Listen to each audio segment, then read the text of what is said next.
today we're going to be making a ricotta cheesecake. So first we're going to start with the dough itself. You're going to need 2 sticks of room temperature unsalted butter, and into your mixer they go, along with a ½ cup of granulated sugar. We're going to put the paddle attachment on and we're going to cream these. So on to high it goes until the butter and sugar are well incorporated and essentially looks like cream. It's important that you do kind of push the sides down as it goes, because you'll see here it kind of likes to push up the sides of the bowl. So go ahead and make everything go back down and keep mixing, and as soon as it's nice and creamy we're going to jump on to the next step. So 3 large egg yolks, 1 at a time, are going to go in. So you're going to add 1 in and let that incorporate, not all the way, but just slightly before adding the next one.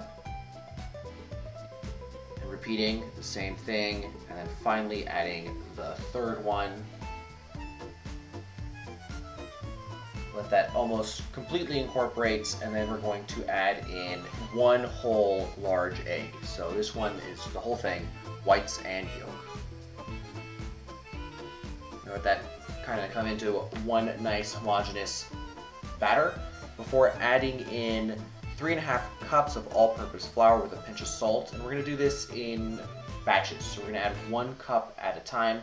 So we're going to add in 1 cup of flour. This is all-purpose. We're just going to let it kind of mix in together. Do it slowly so you don't have a flour disaster everywhere. And then we're going to add in our 2nd cup. You don't have to completely let it mix together, but make sure it starts to come together, starts sticking. We're going to add in the 3rd cup. And then we're just going to finish it off with whatever is left. And we're going to let this mix till it comes all together and it's completely smooth. You'll see here it's starting to come together. This is a very brittle dough, you'll notice, especially when you're rolling it out. But that's that, and it's easier to work with after it's been sitting in the fridge a little bit because of how much butter is in here. So we're just gonna go ahead and pull this out, and we're gonna make a large ball out of this, and into the fridge it goes for about 15 minutes till it just kind of cools off a little bit and it will be a little easier to work with. It's been about 15 minutes. We're gonna pull out the dough, and it's much easier to work with now, and we're gonna divide this in 2. So this will make about 2 cheesecakes. It depends on the size of your baking pan. But we're gonna help us out in the future, and we're gonna make these into discs. So by making this in discs, we make it just a little bit easier to roll it out when it comes to rolling out the base for your cheesecake. This is totally okay if you freeze it. It holds fantastic in the freezer. So wrap it in saran wrap and you can throw it in the freezer. And if you're gonna bake that day, we're gonna throw this back into the fridge for at least an hour, and if you can, 12 hours, even better. We're gonna let that sit in there and cool off because there is quite a bit of butter in there, so we're gonna want this to be cold when we work with it.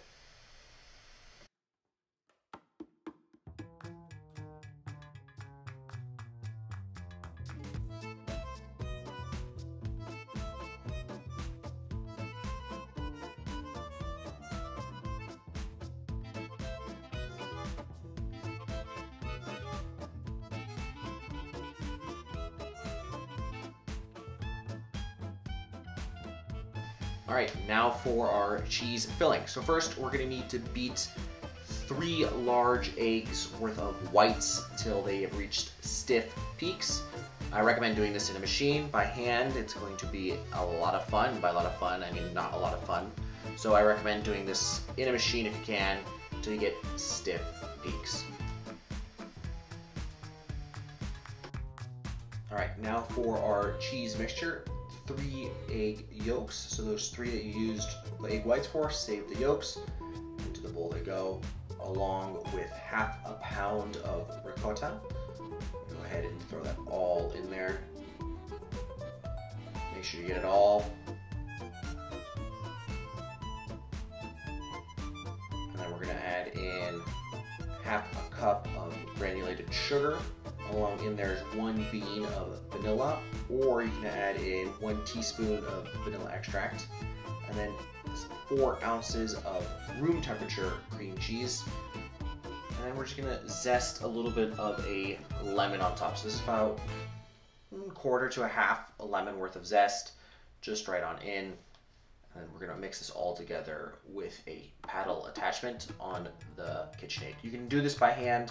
Just make sure you whisk vigorously or with a wooden spoon and incorporate everything till it's one nice mixture. You don't want any chunks of cream cheese kind of laying around. It's gonna affect the final product.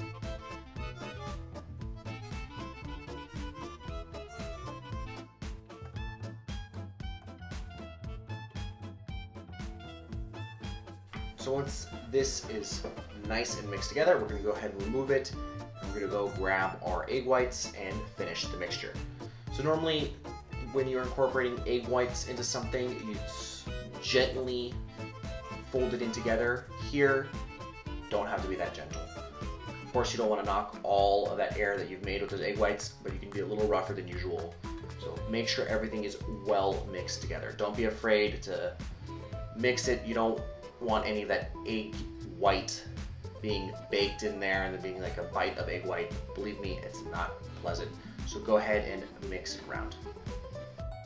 All right, so while you're waiting for your dough to freeze, we're gonna make a bit of a jam. So this is half a cup of fresh raspberries, half a lemon worth of zest, a quarter cup of sugar, and then half a lime worth of juice and a little bit of water, about a quarter cup of water as well. And this is gonna go onto the stovetop covered, and we're gonna let this simmer and turn it into a jam. Do be careful as it begins to reduce, it can burn, especially with all that sugar in there. So just keep an eye on it. But a little bit of water, this is gonna help start the process. And there you go, homemade jam. All right, now it's time for the dough. On a lightly floured work surface, we're gonna start to roll this guy out. Preheat your oven to 325 degrees Fahrenheit at this point, so when you're done, you're ready to go. We're gonna roll this out to about a quarter of an inch in thickness. Do be careful, this dough is quite brittle and it will start to break apart. You can see in here trying to fix this little hole in the center. And then roll it around your pin and over your spring pan it goes. At this point it's gonna break and just push it down. Save that rest and you can use it to make another one. And we're just going to line the bottom. So push it down, make sure everything is nice and even. Create a very small lip, so about a quarter inch high in terms of the lip going up the side of your spring pan. It's important to use a spring pan here because this cheesecake is quite tall, so this is going to help you remove it when you're done baking.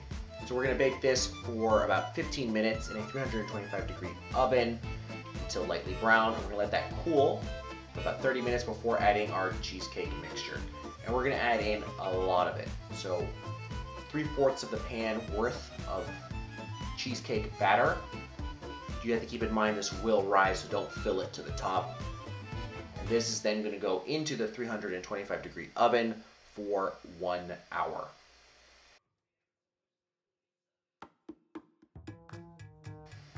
You're gonna let it sit in that oven for another hour afterwards. Take it out and don't touch it, let it cool down. Believe me, let it cool down. So once it's cooled down, it's been about 30 to 45 minutes. You're gonna just release the sides slightly with a knife so that when you do open that spring pan, it doesn't split it in half. Just take a knife along the side. If you put this in the fridge, it just makes it a little easier. So I left mine in the fridge for about 45 minutes. It really, really helps. So go ahead and loosen it, and then we're gonna open that spring pan up. And this is where you're going to be careful, so just open it up and slowly start to release that spring. Do be careful because if it springs open super fast, you can rip the size of the cheesecake or completely rip it in half. So just take your time here. And here it's finally released, and you're going to notice this is why you need to let it cool, because how tall it is. If not, it's going to kind of pour out. This is why it takes 2 total hours to cook, 1 on and then 1 with the oven off. From here, it's time to enjoy it. So go ahead and cut it in half. Use a very sharp knife or a serrated knife. Even though there's quite a bit of batter in here, it's a very light cheesecake. It's ricotta, it's not super sweet, it's got a tinge of lemon. We're gonna just cut us a little quarter off. We're gonna add a little bit of our homemade jam, and that's it. It's super delicious, great with coffee. If you enjoyed the video, go ahead and give it a like, subscribe, and we'll see you next week. New videos every Tuesday and Saturday.